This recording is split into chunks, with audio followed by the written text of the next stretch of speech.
The morning of September 11th was an amazing day.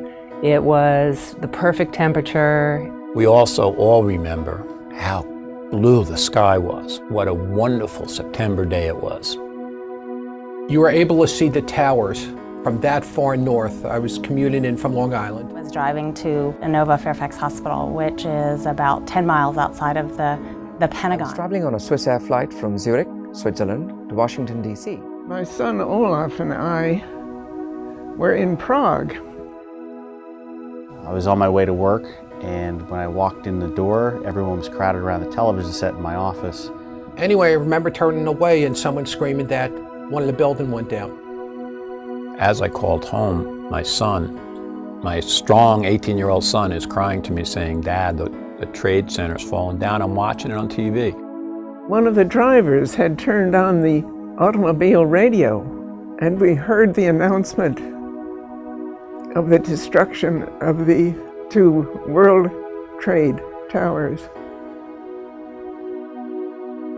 There's been a terrorist attack on the United States. We were on call for casualties from the Pentagon, and we waited all day. Nobody came. Nobody came because you either survived or you didn't. There was nothing in between. There was a lot of anticipation for all the survivors, and forget about it. And there are no survivors for this. The only part of the hospital that in fact was doing anything was the call center. How can a group of people do this sort of action to another group of people? The site itself was an extremely moving place, obviously.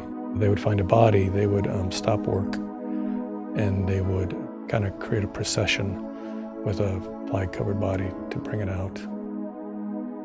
I remember so distinctly giving my passport to the customs official. He asked me had I been out of the country the whole time, and when I responded yes, he hugged me and said, "Welcome home." It changed the focus of public health. It added a new focus. And so the whole issue about preparedness and how we coordinate response and work with first responders, how we educate communities, all that came as a result of 9/11.